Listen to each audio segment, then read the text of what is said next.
Sebuah kejadian yang sangat menginspirasi dalam bersikap pada saat ini adalah saat Mbah Wahab menemui Advisor for Inland Zaken, Menteri Urusan Pribumi, Van der Plas, sang orientalis yang sebelumnya telah menjadi konsul di Jeddah, Saudi Arabia, pengganti Snoek Hurgronje.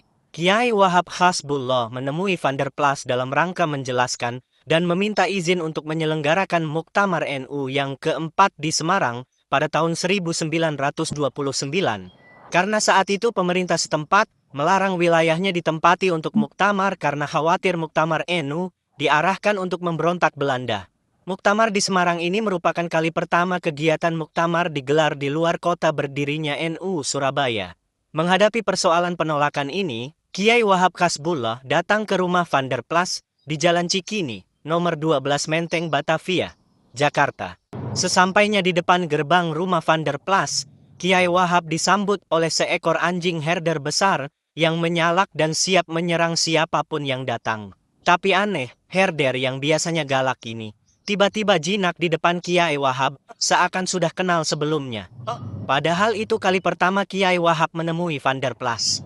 Kemudian herder ini dielus oleh Kiai Wahab dan digendong masuk menemui sang tuannya. Sontak saja Van der Plas kaget dan terharu melihat perlakuan Kiai Wahab terhadap anjing peliharaannya itu. Sehingga ia menaruh simpati besar kepada Kiai Wahab Hasbullah.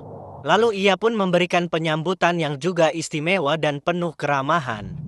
Dengan menggunakan bahasa Arab dan Melayu, Kiai Wahab dan Van der Plas bercengkrama layaknya sahabat lama yang baru bertemu kembali. Ditemani kopi dan rokok Eropa, keduanya bercengkrama, dan termasuk disitulah Kiai Wahab Hasbullah menyampaikan maksudnya untuk meminta izin akan melaksanakan Muktamar NU yang keempat di Semarang, Jawa Tengah, dengan catatan hasilnya akan diumumkan terbuka di Masjid Jami Kota Semarang. Dalam lobinya, Kiai Wahab Hasbullah menyampaikan bahwa yang dibahas dalam Muktamar tersebut adalah masalah diniyah ijtimaiyah, keagamaan. Termasuk juga Kiai Wahab Hasbullah menyampaikan terkait pembatasan jumlah pengajian umum yang diadakan di Mojokerto dan Lamongan dengan hanya dihadiri 50 orang untuk pengajian umum. Padahal setiap NU mengadakan pengajian umum yang hadir pasti ribuan. Pada saat bercengkrama dengan Van der Plas, Kiai Wahab juga menyampaikan syarat bagi seorang kepala penghulu huf adalah allamah, yakni benar-benar alim dan berilmu. Pada awalnya Van der Plas keberatan dengan usulan yang disampaikan Kiai Wahab Hasbullah karena pengangkatan huf menurut kebijakan kolonial adalah yang bisa menjaga keamanan kolonial saat itu.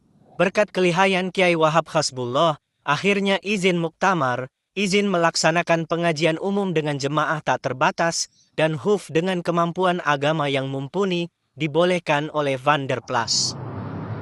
Sejak saat itu, NU berkembang pesat melalui pesantren, masjid agung dan masjid besar di setiap kota. Jika kita simpulkan, apa yang dilakukan Kiai Wahab Hasbullah adalah teladan cerdas, cermat, dan tepat dalam melangkah, menyampaikan maksud, dan menentukan pencapaian target. Beliau Kiai Wahab Hasbullah rela menggendong herder Van der Plas bukan tanpa alasan. Beliau faham jika tuan dari herder ini pasti klepek-klepek ketika hewan kesayangannya juga disayangi.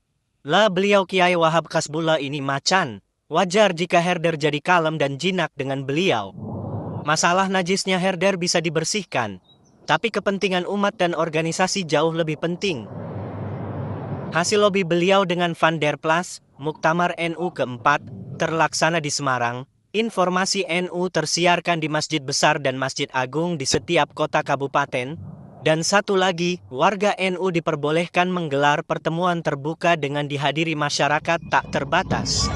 Itulah Kiai Wahab Hasbullah, murid Hadratus Syekh Hashim Asy'ari.